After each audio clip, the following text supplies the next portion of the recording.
came back on us in San Diego, and we were ahead 3-0. We were game up on them. They came back on the Cubs a couple of times, so we know what they're capable of doing, and it was important for us to shut them down, and I think that play right there was the last real threat that they had coming back.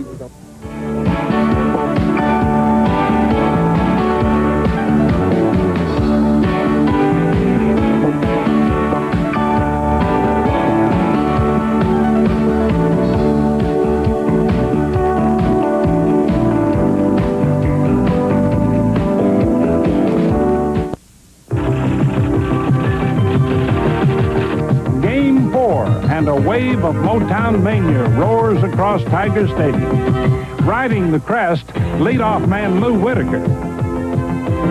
And the other half of Detroit's relentless 1-2 punch, Alan Trammell.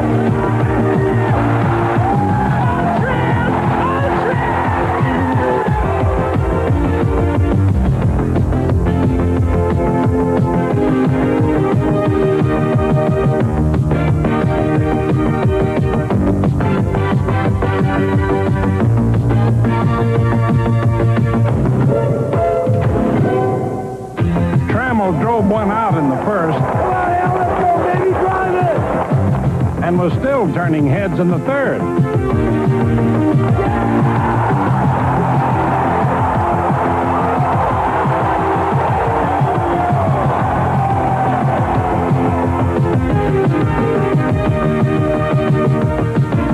Two at-bats, 2 home runs, and 4 RBIs for Alan Trammell, one of the biggest of the Detroit wheels. After 3, it's Tigers 4-1. Well, the first one I knew that it was going to be a base hit or a double down the line.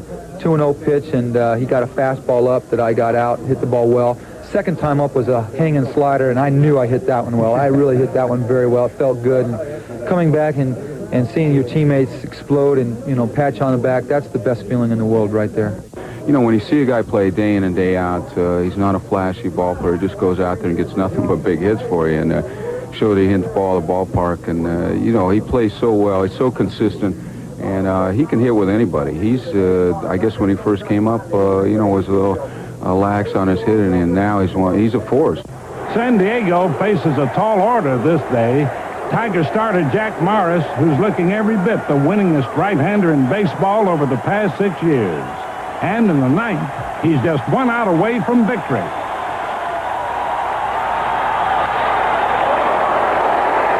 For Detroit, a 4-2 win on Morris's finicky 5-hitter. Well, to win a World Series game is a great thrill, and to win 2 of them is double the fun. I'm hoping I don't have to win 3 of them. I hope we do it tomorrow, but it's been fun so far, and we're all a little drained, to tell you the truth. It's more than we ever imagined. In a glamorous event like the World Series, some of the smaller moments are also entitled to close observation. Take, for instance, ball players' little personality traits, like when Kurt Bevacqua performs his arm-stretching ritual every time he comes to the plate. Then there are other habits like Morris's chain reaction.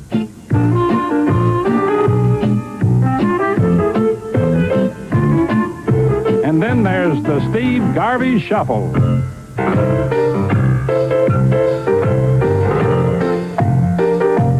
The goose hat grab.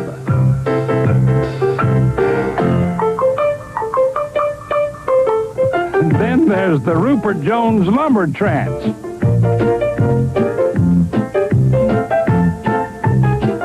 Or how about the Greg Nettles mitt shine?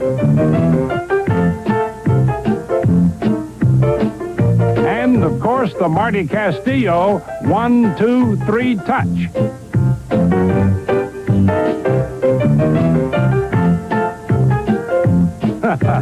Well, to each his own, especially in baseball, where no 2 teams and no 2 players are ever quite the same. Where you going? I mean, I've got to cut out. I got to cut. You mean you're talking about striking them out? Yeah.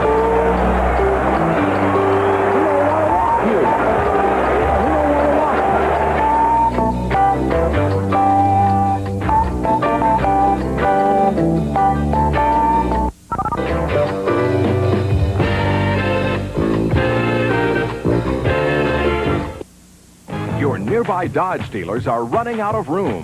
So we're offering you 7.5% financing or up to $1,500 cash back on selected 85 Dodge cars and pickups. Your buyer's best deal on Aries, Omnis, Chargers, on full-size Ram Tough pickups, Lancers, and Daytonas, including the one you want. Catch the great deals now at North Point Dodge, I-35 at the St. John's exit. Do you have minimal typing skills and want a good job to fit your schedule while making a good salary? Remember this number, 477-5627. That's IRS JOBS. Right now, the IRS has 8-hour day or night shift openings for data transcribers. Wages range from $5 an hour to more than $6 an hour, based on work shift and qualifications, and there are excellent benefits and cash performance bonuses each month. That's IRS JOBS, for data transcriber work that really pays.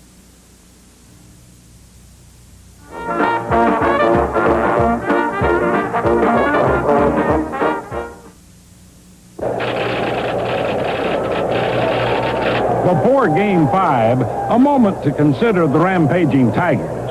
35 wins in their first 40 games, never having spent a day out of first place, and now just one win away from the series title. Their starter is Dan Petrie, and he finds Alan Wiggins on board as the Padres battle in the first. Just an ordinary move over here now. Nobody out. Make the line drive go through. With Wiggins on base, the Tigers know the situations as well. But sometimes forewarned is not forearmed.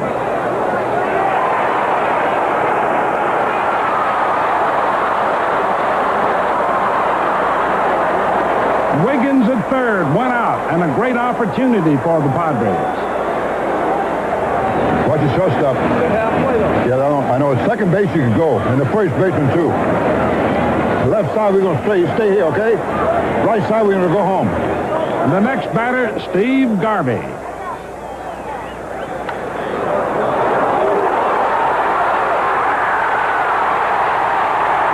Wiggins is out, but manager Williams wants a chat with umpire Paul Runge.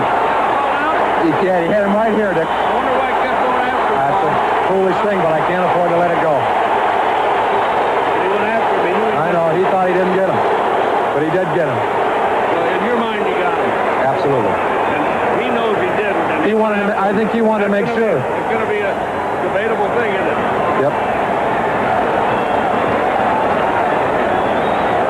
You didn't think you got him, Parrish? Huh? You didn't think you got him? I was just making sure. I knew he didn't touch the plate, so I didn't want to do anything. Tiger precautions keep the Padres off the board. But in the bottom of the inning, San Diego's Mark Thurmond faces a reckless situation as Detroit begins to fire up again. Runner on first, one man out, and at the plate, the hulking 6' 3" figure of Kirk Gibson.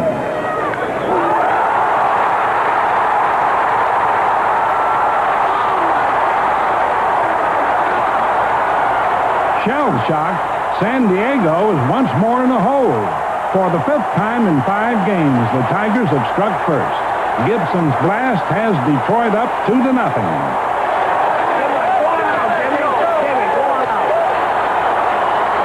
Before the first inning ends, the Tigers score another, and the Padres now find themselves trailing by 3. But San Diego scores a run in the third, and an inning later, Petrie is tested again.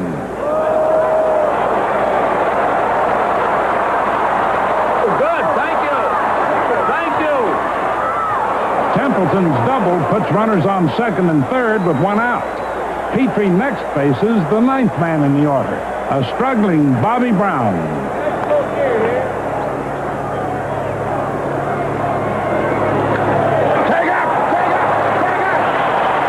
The sacrifice scores a second run, and the Padres are fighting back.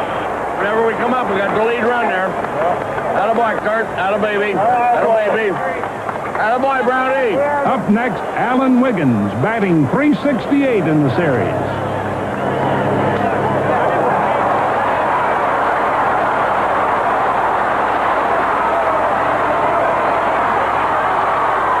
Showing the same spirit that got them to the series in the first place, the Padres have rallied to tie.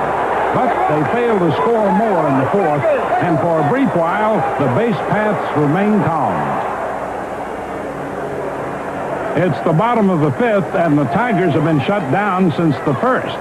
Blanking Detroit over 3 1/3 has been reliever Andy Hawkins, serving the team a steady diet of zeros. This guy is just making us eat our lunch.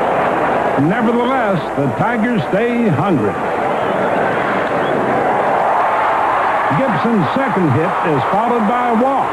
And when the time comes for a change, it's clear that Hawkins has given all he could. Look, I'm going to make the switch. You've been just outstanding. You've just been super. You've done it. You've done a great job here. Every time you've gone out here. Here, let me get a hand. Get the hand you deserve. That's beautiful.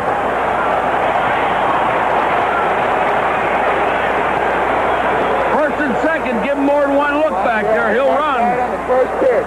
But new reliever Craig Lefferts yields a walk to load the bases, and the Tigers know that they have to cash in against San Diego's comeback kids. Don't want to make no plane trips. Let's go. Up at bat, pinch hitter Rusty Kuntz. Kuntz lifts a routine fly, but right fielder Tony Gwynn loses it. Wiggins steps in, but the throw never has a chance. The Tigers have jumped out to a 1-run lead. And later in the seventh, the Padres know they can't allow more. Summoned from the bullpen is Rich Goose Gossage for just the second time in the series. And with one out, the first man Gossage faces is Lance Parrish.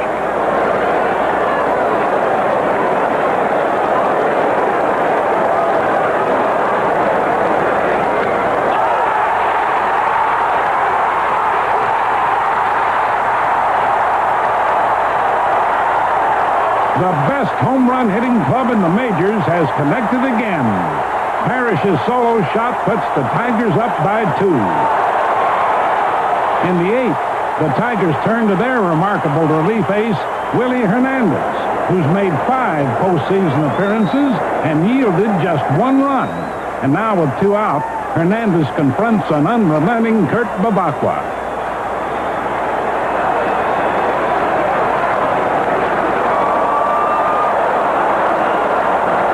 37-year-old Kurt Babakwa, who hit only 1 home run the entire season, has belted his second of the series and helped bring his Never Say Die ball club to within 1 run of Detroit.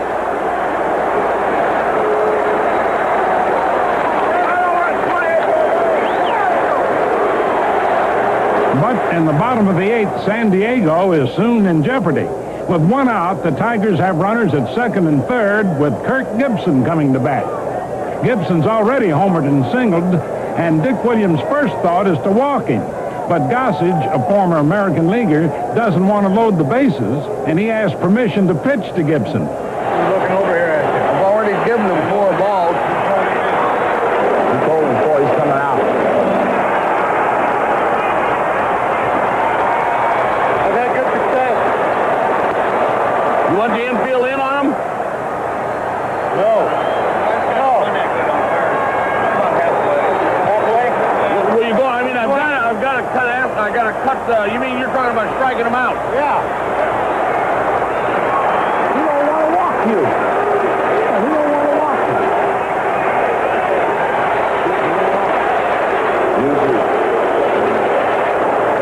We got to bring the infield in. Okay. 1 out. Now, if he doesn't run good, you can stay back a little further. All right. Go. 1 man out. Dick Williams sticks with a longtime ace, but in this situation, the Tigers have a trump of their own.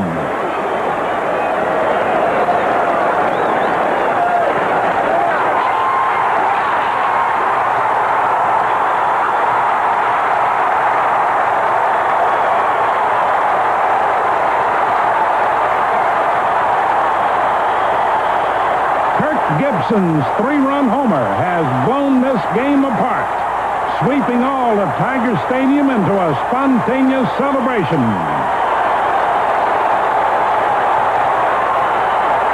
A moment of triumph for a ball club and a coming of age for Kirk Gibson, undeniably reaching the heights of his talent. Well, I grew up a lot.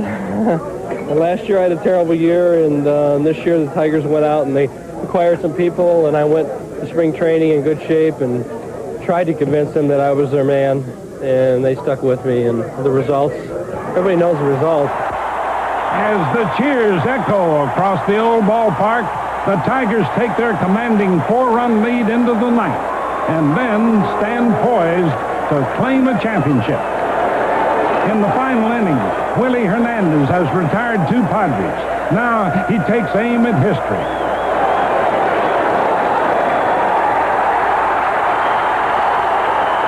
A 4th world title for Detroit and a show of unrestrained joy. Ending a season they totally dominated, the Tigers are truly champions.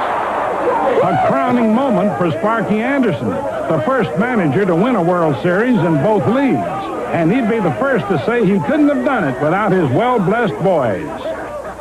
That's special, yes. We went wire to wire, the first team since 27. We were the first team, for me, to ever win 102 different teams, and to have a team to win in the American League after winning in the National League, it proves they play the same baseball in this league as they do the other.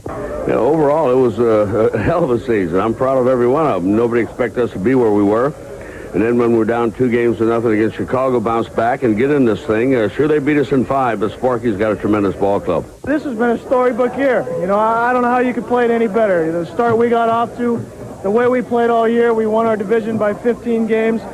Then we come in and play the way we did in the playoffs and the World Series, and I just don't know how you could play any better. You know, it's just been incredible, and everybody's contributed.